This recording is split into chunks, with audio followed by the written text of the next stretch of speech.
salawat kepada junjungan kita Nabiullah Muhammad sallallahu alaihi wasallam beserta para keluarga, para sahabat dan para pengikut Rasulullah sallallahu alaihi wasallam, dan mudah-mudahan kita termasuk dalam golongan pengikut Rasulullah sallallahu alaihi wasallam, dan semoga kita mendapatkan syafaatnya di yaumil qiyamah. Amin ya rabbal alamin. Ma'asyiral muslimin wa jumlatas sholihin rahimakumullah. Alhamdulillah, hari Jumat ini kita masih diberi kemampuan oleh Allah Subhanahu wa taala untuk menjalankan salah satu perintahnya, yakni menjalankan sholat Jumat.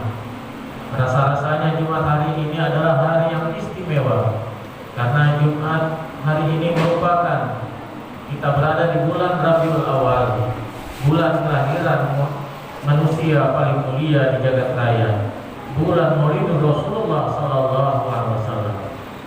Sehingga begitu mulianya Rasulullah sallallahu alaihi wasallam, sebagian ulama menganggap malam kelahirannya tidak kalah mulianya dibandingkan dengan malam Lailatul Qadar. Karena adanya malam Lailatul Qadar, sebagian malam diturunkannya Al-Qur'an, disebabkan adanya kelahiran Rasulullah SAW sebagai penerima wahyu Al-Qur'an. Rasul yang dipercaya mengemban dan menyampaikan Al-Qur'an kepada umat manusia di atas dunia ini.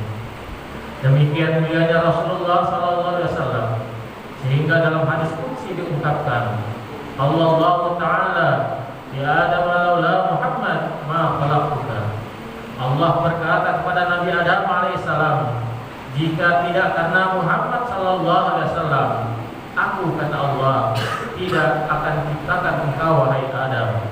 Dalam riwayat lain dikatakan, jika tidak karena Muhammad, aku, kata Allah, tidak ciptakan alam semesta ini.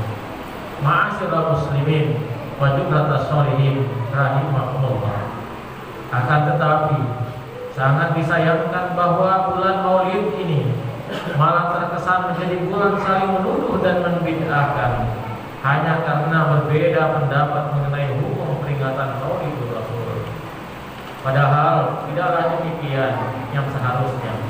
Di bulan kelahiran Rasulullah SAW, umat Islam harus sadar dan kembali merapatkan barisan, meningkatkan ketakwaan dan merealisasikannya dalam kehidupan sehari-hari, sehingga menjadi nyata apa yang difirmankan oleh Allah Subhanahu wa taala, bahwa wa ma arsalnaka illa rahmatan lil alamin. Allah mengutus Rasulullah sebagai rahmat bagi alam semesta alam. Rahmat yang sudah sepatutnya harus kita syukuri dengan memperbanyak bacaan salawat dan menyenangkan kaum fakir dengan bersedekah. Bahkan keberadaan rahmat itu mewajibkan kita selaku umat Islam untuk menyambutnya dengan gembira. Katakanlah dengan karunia Allah dan rahmatnya, hendaknya dengan itu mereka gembira. Karunia Allah dan rahmatnya itu adalah lebih baik daripada apa yang mereka kumpulkan. Quran surah Yunus ayat 58. Lantas, apa yang dimaksud dengan rahmat Allah dalam ayat di atas? Apakah bentuk rahmat itu? Para mufasir berbeda pendapat mengenai hal ini. Namun dalam ulumul Quran diterangkan bahwa menafsirkan ayat dengan ayat Al-Quran yang lain merupakan bentuk penafsiran yang paling kuat. Karenanya As-Suyuti dalam Ad-Durrul Mansur menerangkan bahwa rahmat itu tidak lain adalah Rasulullah sallallahu alaihi wasallam. Hal ini senada dengan ungkapan Ibnu Abbas, wa akhraja Abu Syaikhun an Ibni Abbas fil ayat qala wa tullahi al-ilmi wa rahmatuhu Muhammad sallallahu alaihi wasallam. Qala Allah wa ma arsalnaka illa rahmatan lil alamin. Bahwa yang dimaksud dengan karunia Allah adalah ilmu dan rahmatnya adalah Nabi Muhammad sallallahu alaihi wasallam. Allah berfirman, dan tidaklah kami mengutus kamu melainkan untuk menjadi rahmat bagi semesta alam.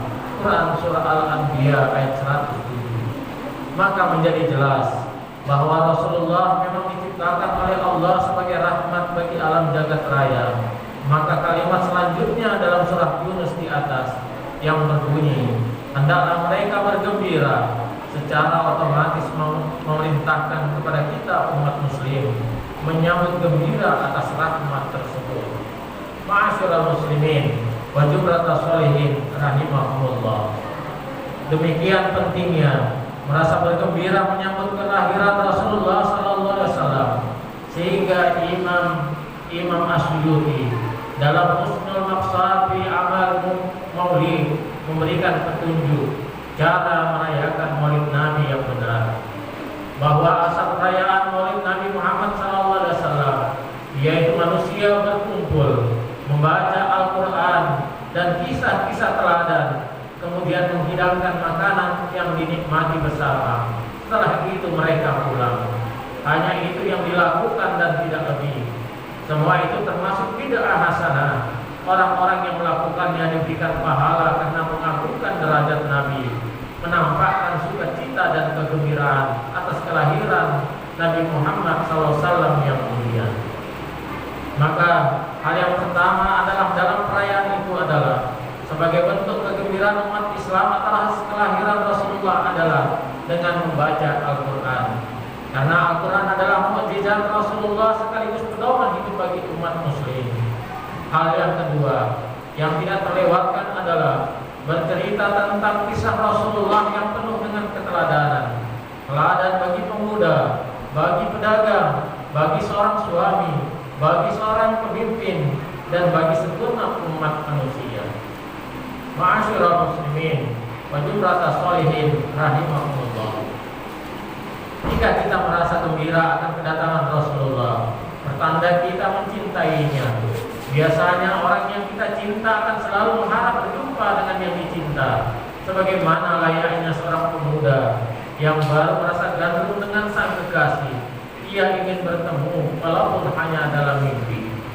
Meskipun kegembiraan dan cinta adalah dua hal yang berurusan dengan hati, namun cinta dan gembira dapat dibuktikan secara indrawi.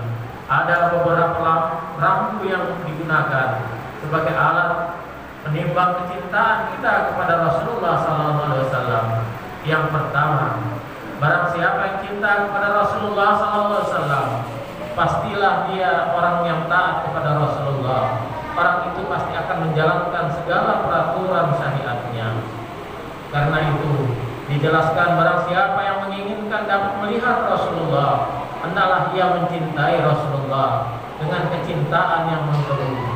Adapun tanda cinta kepada Rasulullah adalah mengikuti sunnah-sunnahnya yang mulia.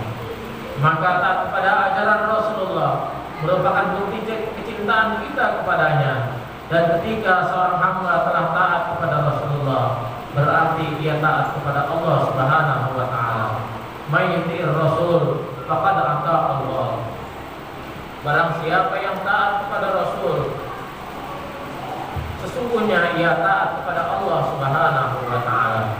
Maka barang siapa yang mengaku cinta kepada Rasulullah SAW tetapi tidak menjalankan syariatnya, berarti orang itu adalah seorang pembohong. Man idda'a hubban Nabi sallallahu alaihi wasallam min ghairi ittiba' sunnati fa huwa kadzdzab.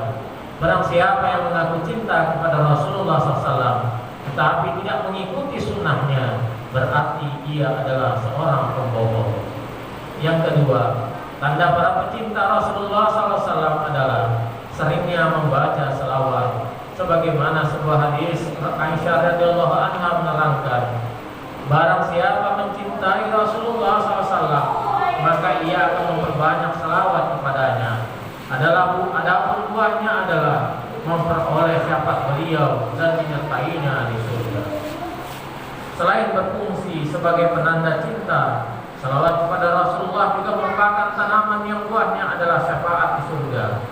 Tanda yang ketiga adalah barang siapa yang mencintai Rasulullah, pasti ia akan memperbanyak mengingat beliau, mengingat berbagai kisah hidupnya, mengingat kepahlawanannya, dan mengingat kebijaksanaannya, dan tak lupa untuk meneladaninya. Karena barang siapa mencintai sesuatu, pastilah ia akan banyak menyebutnya. Ma'asyiral muslimin wa jumlatas sholihin rahimahullah. Akhirnya cinta kita kepada Rasulullah SAW sebenarnya dapat dibuktikan dalam kehidupan keseharian.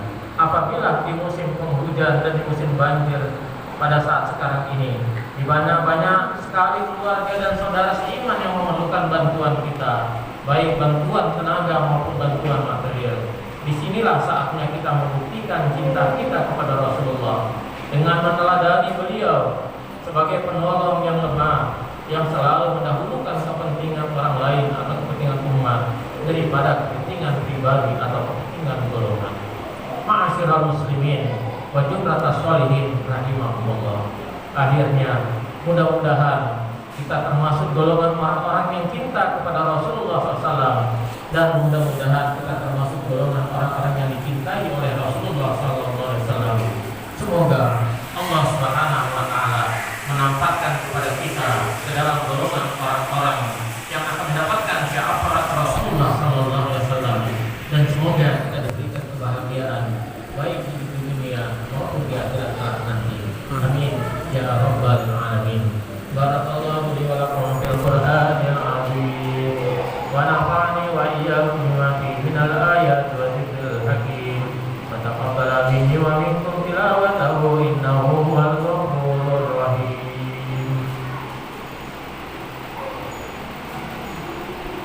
Allahumma shalli ala Muhammad. Allahumma shalli ala Muhammad. Allahumma shalli ala sayyidina خاتم الأنبياء والمرسلين وعلى آله وصحبه وبارك وسلم. سبحان ربك رب العزة عما يصفون وسلام على المرسلين والحمد لله رب العالمين.